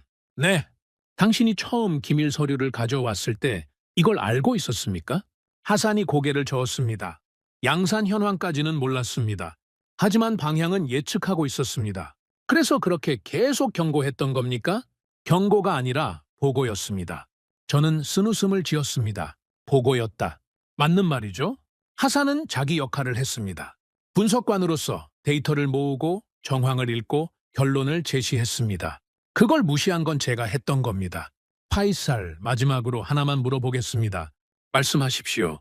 한국이 이 속도로 계속 간다면 우리가 지금이라도 조건을 낮추고 협력하겠다고 하면 받아줄까요? 파이살이 오래 생각했습니다. 그리고 천천히 입을 열었죠. 기술적으로만 보면 한국은 우리가 필요하지 않습니다. 이미 핵심 기술을 확보했고 생산 체계도 갖췄습니다. 우리가 제공할 수 있는 기술적 가치는 사실상 없죠. 그럼 뭘 제공해야 합니까? 신뢰입니다. 그 한마디가 사무실에 떨어졌습니다. 기술은 이미 충분합니다. 한국이 파트너에게 원하는 건 기술이 아니라 신뢰입니다. 함께 가겠다는 의지, 조건 없이 투자하겠다는 결단, 같은 방향을 보겠다는 약속, 그게 한국이 원하는 겁니다. 저는 그 말을 듣고 책상 위를 내려다봤습니다. 분담금 축소, 기술 이전 확대, 참여 비중 상향. 우리가 보낸 요구안의 세 가지 핵심이었죠. 전부 조건이었습니다. 전부 요구였습니다. 전부 가져가겠다는 말이었죠. 신뢰는 한 줄도 없었습니다. 파이살과 하산이 나간 뒤 저는 혼자 사무실에 남았습니다. 책상 서랍을 열었죠. 기밀 서류 4번, 공급망 보고서, 그리고 오늘 받은 KF21 기술 분석, 3개의 보고서가 나란히 놓여 있었습니다. 3개의 보고서가 모두 같은 방향을 가리키고 있었습니다. 우리는 기술을 요구했습니다. 하지만 한국은 이미 그 기술을 완성하고 있었죠. 우리는 조건을 올렸습니다. 하지만 한국은 조건 없이 믿을 수 있는 파트너를 찾고 있었습니다. 우리는 이 프로젝트의 주인이라고 생각했습니다. 하지만 한국은 이미 우리 없는 미래를 설계하고 있었죠. 저는 창밖을 바라봤습니다. 자카르타의 하늘이 흐려져 있었습니다. 비가 올 것 같았죠. 20년간 협상을 해오면서 저는 한 번도 틀린 적이 없다고 자부했습니다. 모든 판단이 정확했고, 모든 전략이 통했고, 모든 결과가 제 예상 안에 있었습니다. 하지만 이번에는 달랐습니다. 처음부터 끝까지 틀렸습니다. 한국을 작은 나라로 봤던 것도, 수출이 절실할 거라고 판단했던 것도, 압박하면 양보할 거라고 확신했던 것도 전부 틀렸습니다. 그리고 가장 크게 틀린 건 이것이었습니다. 우리가 이 프로젝트에서 빠질 수 없다고 믿었던 것, 한국이 반드시 우리를 필요로 한다고 확신했던 것, 그 확신이 가장 치명적인 오판이었습니다. 저는 서랍을 닫았습니다.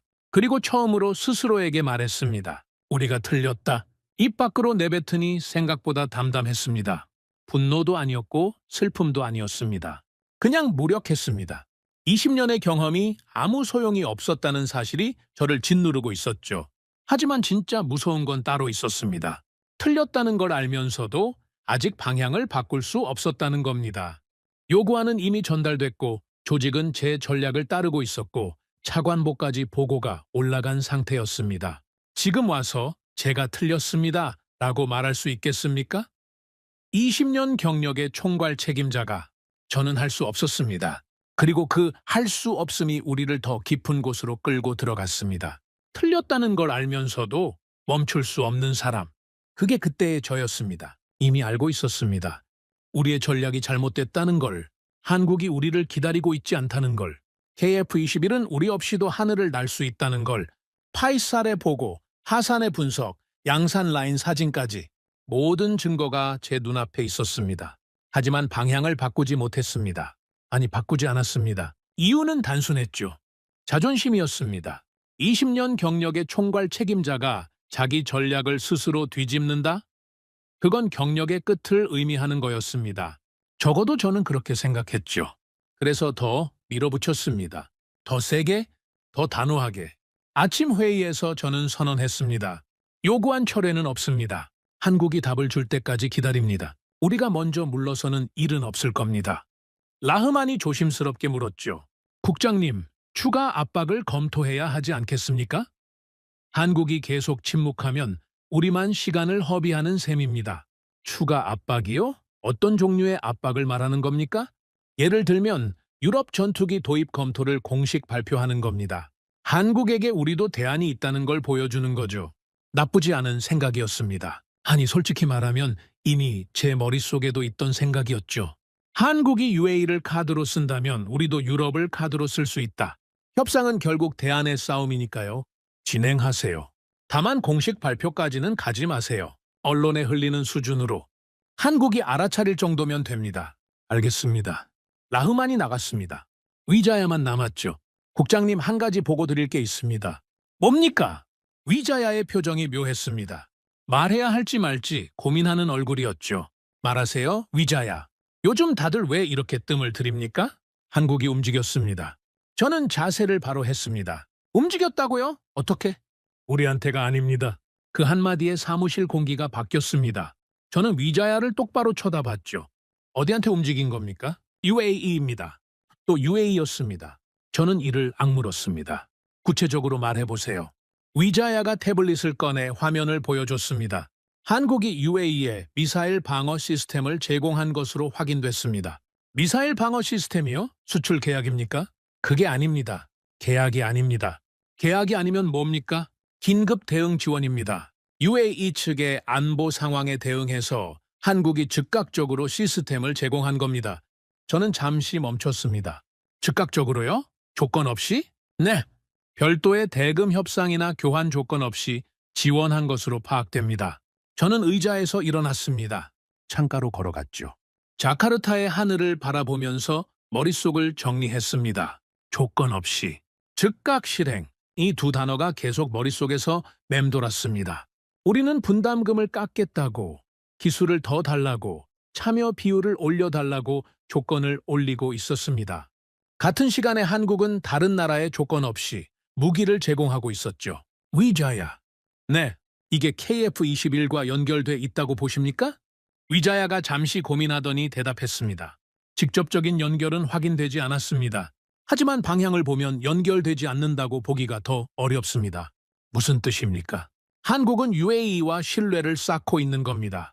미사일 시스템은 그 신뢰의 한 조각이죠. 오늘은 미사일이지만 내일은 전투기가 될 수 있습니다. 저는 돌아서서 위자야를 바라봤습니다. 당신도 하산과 같은 생각입니까? 위자야가 입술을 깨물었습니다. 그리고 천천히 고개를 끄덕였죠. 국장님, 저도 처음에는 국장님 판단이 맞다고 생각했습니다. 한국이 우리를 빼놓고 갈 수 없다고 믿었죠. 하지만 지금은 확신이 흔들립니다. 왜요? 한국의 행동 패턴이 달라졌습니다. 우리한테는 침묵하면서 UAE한테는 적극적으로 움직이고 있습니다. 이건 우연이 아닙니다. 선택입니다. 선택! 그 단어가 가슴에 박혔습니다. 나가보세요. 위자야가 나간 뒤 저는 한동안 서 있었습니다. 창밖을 보면서 생각했죠. 우리는 지금 뭘 하고 있는 건가? 우리는 조건을 걸고 있었습니다. 한국에 더 달라고, 더 내놓으라고, 더 양보하라고 요구하고 있었죠. 우리의 모든 전략은 가져가는 것에 초점이 맞춰져 있었습니다.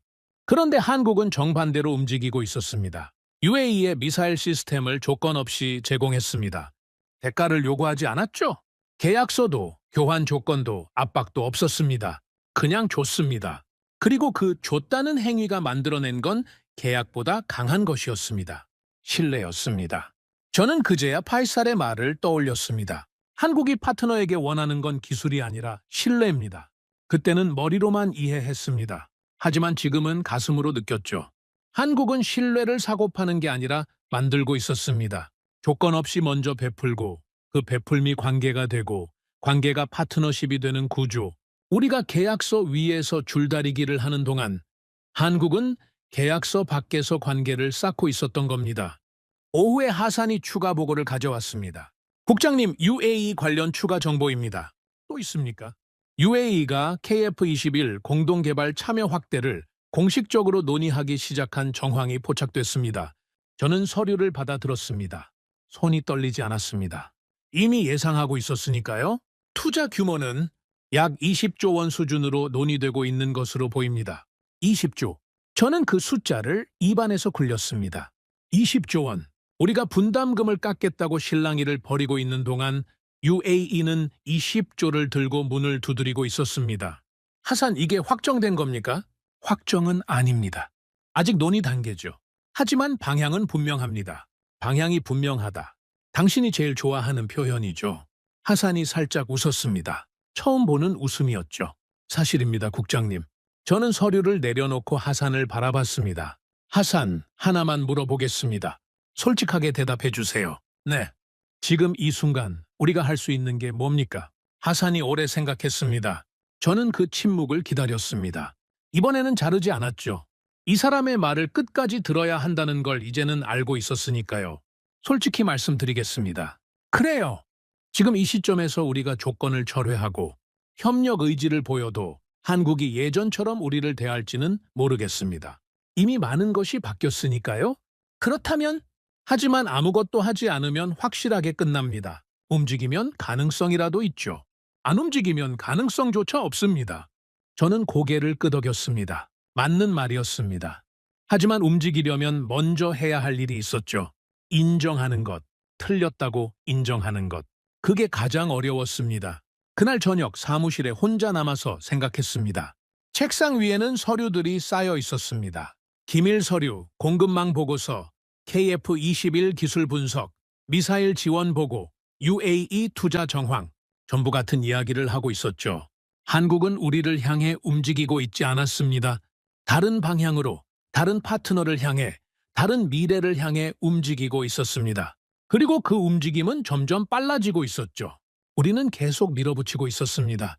조건을 올리고 압박을 가하고 한국이 돌아오기를 기다리고 있었습니다. 마치 벽에 대고 소리를 지르는 것처럼 메아리만 돌아올 뿐 아무도 듣고 있지 않았습니다. 그리고 그 순간 다른 보고서가 올라왔습니다. 위자야가 퇴근 직전에 제 책상 위에 올려놓고 간 것이었죠. UAE 한국 방산 협력 동향 요약. 저는 펼쳐봤습니다. 미사일 시스템 지원은 시작에 불과했습니다. 한국과 UAE 사이에는 이미 여러 층위의 군사 협력이 진행되고 있었죠. 합동훈련, 방산 기술 교류, 그리고 KF-21 관련 실무 접촉. 하나하나 따로 보면 대단해 보이지 않는 것들이었습니다. 하지만 전부 이어놓으면 그림이 보였습니다. 한국은 UAE와의 관계를 하나의 거대한 건축물처럼 쌓아 올리고 있었습니다. 기초부터 차근차근 벽돌 한 장씩. 우리는 지붕부터 얹으려고 했습니다. 기초도 없이 조건만 올렸죠. 한국이 보기에 우리는 건축이 아니라 요구였습니다. 파트너가 아니라 거래처였습니다. 저는 보고서를 덮고 의자에 깊이 파묻혔습니다.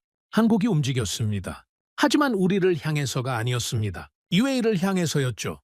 조건 없이 신뢰를 앞세워서 관계를 만들면서, 그리고 우리는 여전히 같은 자리에 서서 같은 요구를 반복하고 있었습니다.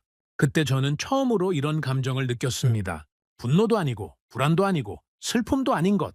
정확하게 표현하기 어려웠습니다. 굳이 말하자면 공허함이었죠. 20년간 쌓아온 모든 것이 의미 없어지는 느낌. 제가 이 프로젝트에서 가장 중요한 사람이라고 믿었는데 실은 한국이 가장 먼저 놓아버린 사람이었다는 느낌. 전화가 울렸습니다. 차관보 아흐마드였죠. 아리프 국장, 내일 아침에 보고를 받겠습니다. 한국 측 최신 동향과 우리의 대응 방안을 정리해 오세요. 알겠습니다, 차관보님. 전화를 끊고 저는 천장을 올려다봤습니다. 대응 방안, 뭘 대응한다는 겁니까? 우리가 압박하는 동안 한국은 다른 선택을 하고 있었습니다. 우리가 조건을 걸 때 한국은 관계를 만들고 있었죠. 우리가 가져가려 할 때 한국은 먼저 베풀고 있었습니다. 같은 시간, 같은 프로젝트를 두고 완전히 다른 게임을 하고 있었던 겁니다. 그리고 그 게임의 승자가 누구인지는 이미 분명해지고 있었죠. 저는 사무실 불을 끄고 나왔습니다. 복도가 텅 비어 있었습니다. 제 발소리만 울렸죠. 걸으면서 생각했습니다. 이건 끝이 아닐 수도 있다고. 아직 시간이 있을 수도 있다고.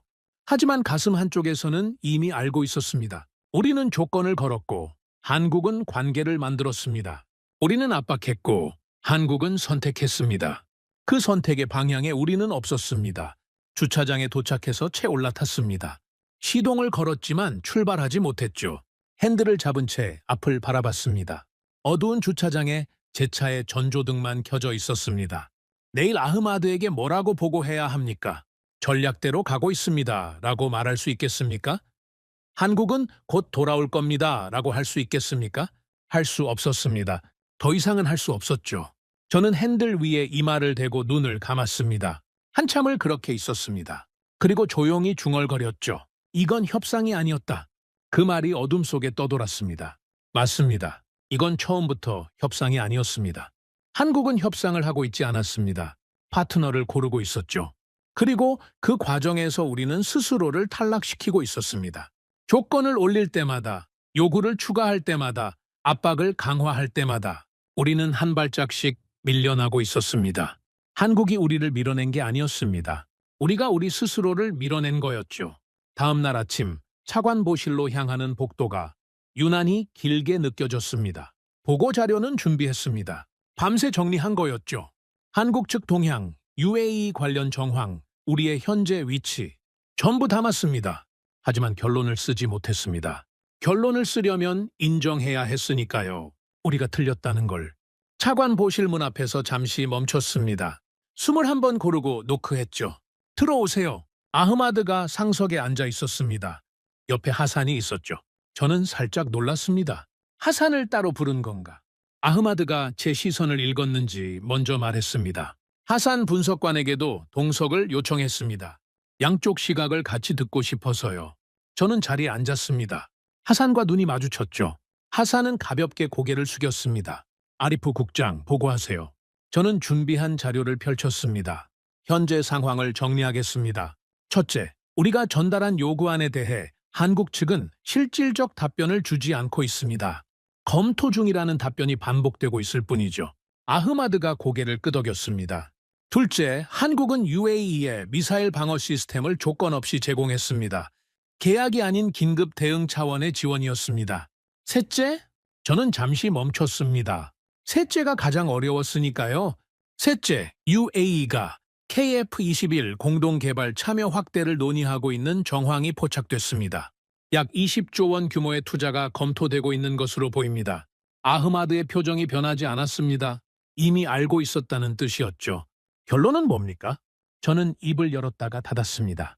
준비한 말이 있었지만 그 말이 입 밖으로 나오지 않았습니다. 전략을 유지해야 합니다. 라고 하려 했습니다.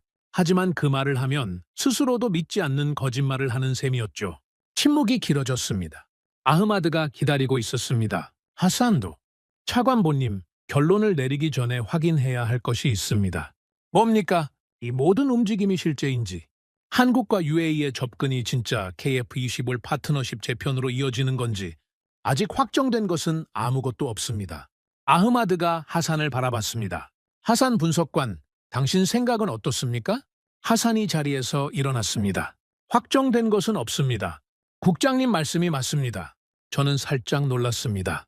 하산이 제 편을 들 줄은 몰랐으니까요. 하지만 다음 말이 이어졌죠. 하지만 확정되지 않았다는 것과 움직이지 않는다는 것은 다릅니다. 하산이 태블릿을 꺼내 화면을 보여줬습니다. 한국과 UAE 간 MOU가 체결됐습니다. KF-21 관련 개발 과정 공유에 대한 양해각서입니다. 회의실이 멈췄습니다. 저도 멈췄죠. MOU라고요. 언제 체결된 겁니까? 최근입니다. 공식 발표는 아직 이루어지지 않았지만 서명이 완료된 것으로 확인됩니다. 아흐마드가 서류를 받아들었습니다. 천천히 읽었죠. 저는 그의 표정을 살폈습니다. 눈이 좁아지고 있었습니다. 이 사람이 눈을 좁히면 심각하다는 뜻이었죠. 개발 과정 공유라. 이건 기술 이전과는 다른 겁니까? 하산이 대답했습니다. 엄밀히 말하면 다릅니다. 기술 이전은 완성된 기술을 넘기는 거고 개발 과정 공유는 만드는 과정을 함께 하는 겁니다. 더 깊은 수준의 협력이죠. 저는 이를 악물었습니다. 개발 과정 공유.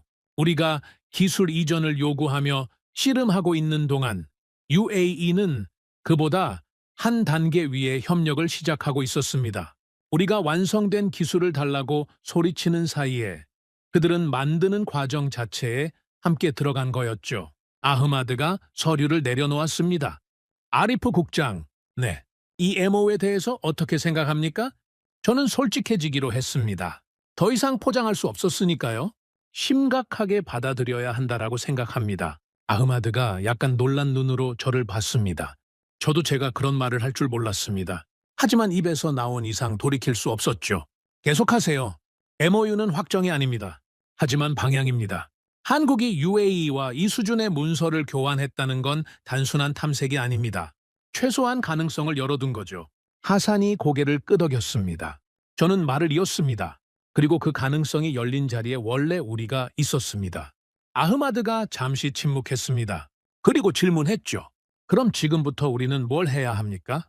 저는 대답하지 못했습니다. 솔직히 모르겠었으니까요. 하산이 대신 입을 열었습니다. 차관보님, 한 가지 더 보고 드릴 것이 있습니다. 말하세요. KF-21 양산 상황입니다. 하산이 새로운 화면을 띄웠습니다. 사진과 데이터가 함께 나왔죠. 한국은 현재 KF-21 양산에 본격 돌입한 상태입니다. 생산 라인이 가동 중이고 실제 기체가 조립되고 있습니다. 아흐마드가 사진을 들여다봤습니다. 이건 확인된 겁니까? 네. 위성 영상과 공개된 자료를 교차 확인했습니다. 시제기 단계를 넘어 실제 양산 기체가 나오고 있습니다. 저는 그 사진을 다시 봤습니다. 며칠 전 파이살에게 처음 봤을 때도 충격이었지만 지금 다시 봐도 달라진 건 없었습니다.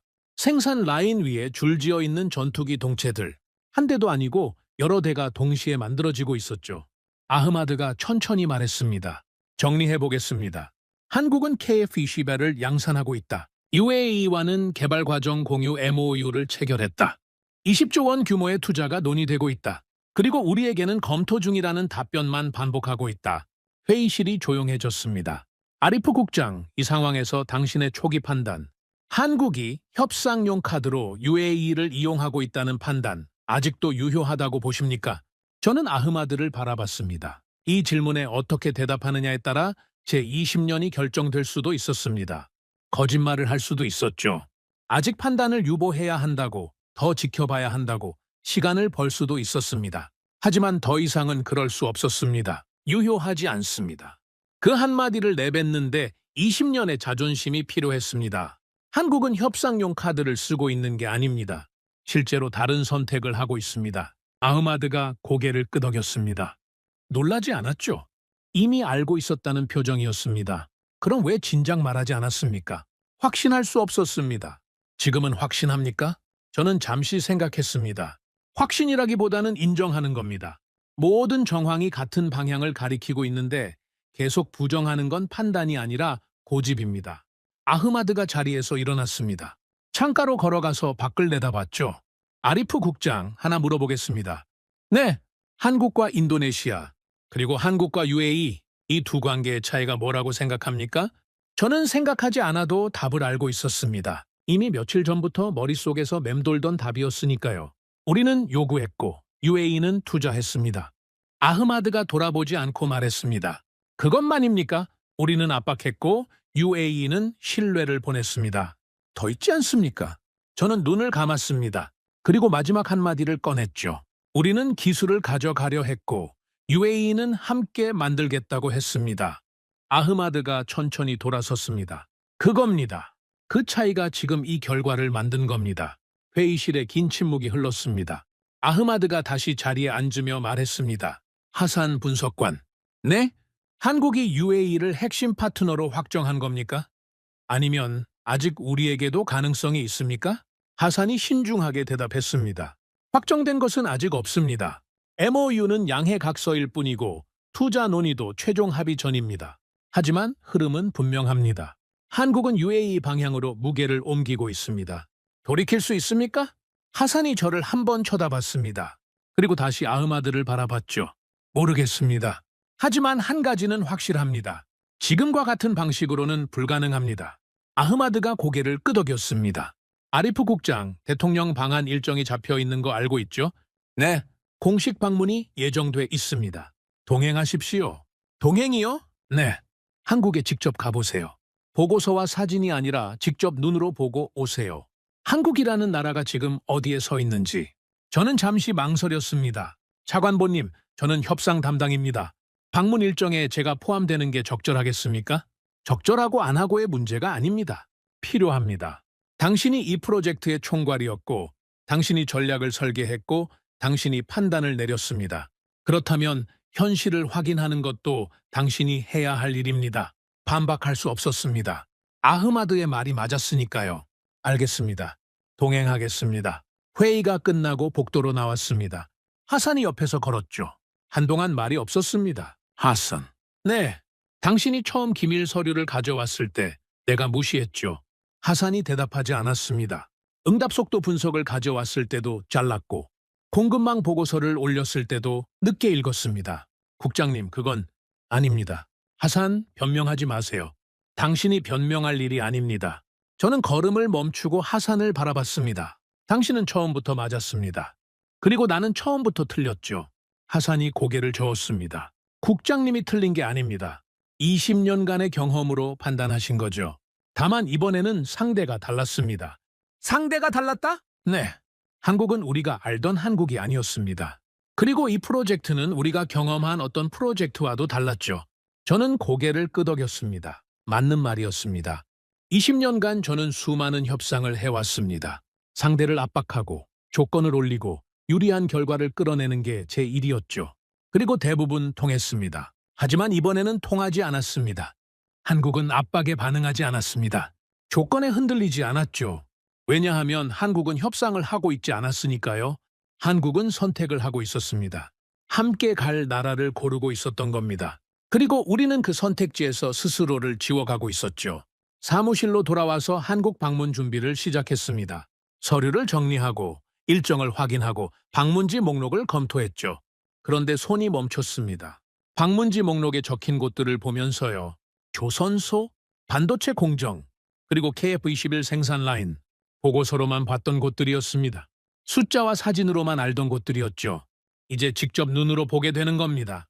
솔직히 두려웠습니다. 보고서로 보는 것과 직접 보는 것은 다르니까요. 보고서는 덮을 수 있습니다. 하지만 눈으로 본 것은 덮을 수 없죠. 창밖을 내다봤습니다. 자카르타의 밤이 깊어지고 있었습니다. 도시의 불빛이 반짝이고 있었죠. 저는 그 불빛을 보면서 생각했습니다. 한국에 가면 뭘 보게 될까? 보고서에 적힌 숫자들이 현실이 되는 걸 보게 될까? 양산 라인 위에서 조립되는 전투기를 보게 될까? 우리가 요구만 하고 있는 동안 한국이 만들어낸 것들을 보게 될까? 그리고 그걸 보고 나면 저는 어떻게 될까? 서랍을 열었습니다. 맨 아래에 하산이 처음 가져왔던 기밀 서류 사본이 있었죠. 전략적 파트너십 전환 검토. 처음 이 문장을 봤을 때 저는 웃었습니다. 협상용 카드라고 코웃음을 쳤죠. 지금은 웃을 수 없었습니다. 확정된 것은 아무것도 없었습니다. 하지만 모든 것이 움직이고 있었죠. 보고서는 조심스럽게 쓰여 있었지만 우리는 그 의미를 알고 있었습니다. 한국은 이미 다음 단계를 준비하고 있었습니다. 그리고 그 다음 단계에 우리 이름이 적혀 있을지는 아무도 장담할 수 없었죠. 저는 서랍을 닫았습니다. 그리고 내일 비행기 표를 확인했습니다. 한국으로 가는 비행기. 그 비행기가 저를 어디로 데려갈지는 몰랐습니다. 다만 한 가지는 알고 있었죠. 돌아왔을 때 저는 같은 사람이 아닐 거라는 걸. 비행기가 인천 상공에 진입했을 때 저는 창밖을 내려다봤습니다. 구름 사이로 한반도가 보였습니다. 작았습니다. 정말 작았죠. 저는 그 땅덩어리를 보면서 속으로 중얼거렸습니다. 저게 세계를 움직이는 나라라고? 저 작은 땅이? 하지만 보고서의 숫자들이 머릿속을 스쳤습니다. 반도체, 배터리, 디스플레이, 조선, 방산. 저 작은 땅에서 나온 것들이 세계의 핵심을 관통하고 있었죠. 대통령 수행단의 일원으로 한국 땅을 밟았습니다. 공항에서부터 느낌이 달랐습니다. 뭐랄까, 공기가 빠릿했다고 해야 할까요? 사람들이 빠르게 움직이고 있었습니다. 하지만 서두르는 게 아니었습니다. 방향을 알고 움직이는 사람들의 걸음이었죠. 공식 일정은 이틀이었습니다. 대통령의 외교 일정과 별도로 저에게는 산업 현장 방문이 배정됐습니다. 아흐마드가 배려한 거였죠. 직접 보고 오라던 그 말. 저는 그 말대로 보러 갔습니다. 첫 번째 방문지는 조선소였습니다. 차에서 내리는 순간 압도당했습니다. 크기가 상상을 초월했죠. 도크 하나의 길이가 끝이 보이지 않았습니다. 거대한 선체가 하늘을 찌르듯 솟아 있었고 크레인들이 쉬지 않고 움직이고 있었습니다. 안내를 맡은 한국 측 관계자가 설명했습니다. 지금 보시는 건 LNG 운반선입니다. 전 세계에서 이 규모의 선박을 만들 수 있는 곳은 많지 않습니다. 저는 고개를 들어 선체를 올려다봤습니다. 아파트 몇 동을 눕혀놓은 것 같은 크기였죠. 이 선박 한 척의 가격이 얼마나 됩니까? 대략 3천억 원 수준입니다. 3천억! 저는 그 숫자를 머릿속에서 굴렸습니다. 우리가 분담금 몇 %를 깎겠다고 실랑이를 벌이고 있을 때 한국은 이 도크에서 수천억짜리 배를 찍어내고 있었습니다. 안내자가 말을 이었습니다. 올해 수주 장어가 역대 최고를 기록했습니다. 지금 이 도크는 향후 3년치 물량이 이미 차 있습니다. 3년치, 미래가 이미 채워져 있다는 뜻이었습니다. 한국은 오늘을 만들면서 동시에 3년 뒤를 팔고 있었죠. 두 번째 방문지는 반도체 단지였습니다. 보안구역이라 내부까지는 들어갈 수 없었습니다. 하지만 외부에서 바라본 것만으로도 충분했습니다. 끝이 보이지 않는 시설이 펼쳐져 있었죠. 깨끗하고 조용했습니다. 소리가 거의 없었습니다. 이 안에서 뭘 만들고 있는 겁니까? HBM입니다. 고대역폭 메모리라고 하죠. 전 세계 AI 산업의 핵심 부품입니다. 이걸 만들 수 있는 나라가 몇 개국이나 됩니까? 안내자가 잠시 생각하더니 대답했습니다. 이 수준으로 양산할 수 있는 곳은 사실상 한국뿐이라고 보셔도 됩니다. 저는 그 거대한 건물을 바라봤습니다. 소리 없이, 냄새 없이, 눈에 보이지 않는 것들을 만들고 있는 곳이었습니다. 하지만 그 보이지 않는 것들이 전 세계의 AI를 작동시키고 데이터 센터를 움직이고 미래를 설계하고 있었죠. 하산이 쓴 보고서에 한 줄이 떠올랐습니다. 한국은 특정 산업의 강한 국가가 아니다. 산업과 산업을 연결하는 축이다. 보고서로 읽었을 때는 문장이었습니다. 지금 눈앞에서 보니 현실이었죠. 그리고 세 번째 방문지. 이곳이 저를 완전히 바꿔놓았습니다. KF-21 생산시설이었습니다. 차에서 내리자마자 소리가 들렸습니다. 금속이 맞닿는 소리, 기계가 돌아가는 소리, 사람들이 짧은 지시를 주고받는 소리, 살아있는 소리였습니다. 시설 안으로 들어섰습니다. 그리고 멈췄습니다. 전투기가 있었습니다. 한 대가 아니었습니다. 여러 대가 조립 라인 위에 줄지어 있었죠. 어떤 것은 뼈대만 드러나 있었고, 어떤 것은 외피가 씌워져 있었고, 어떤 것은 거의 완성된 상태로 빛나고 있었습니다. 위성 사진으로 봤을 때는 그냥 점이었습니다. 하지만 직접 보니 달랐습니다. 크기, 무게, 존재감. 이건 보고서의 숫자가 아니었습니다. 이건 진짜였습니다. 안내자가 설명했습니다. 현재 양산 1차분이 조립 중이고 전력화 일정에 맞춰 순차적으로 출고될 예정입니다. 저는 가까이 다가가서 기체를 올려다봤습니다. 매끈한 표면에 형광등 빛이 반사되고 있었죠. 작업자들이 기체 위에서 움직이고 있었습니다. 젊은 사람들이었습니다. 집중한 표정으로 묵묵히 정확하게. 이 사람들은 다 한국 기술자들입니까? 네. 설계부터 조립까지 전 과정을 국내 인력으로 수행하고 있습니다. 저는 한참을 서서 바라봤습니다.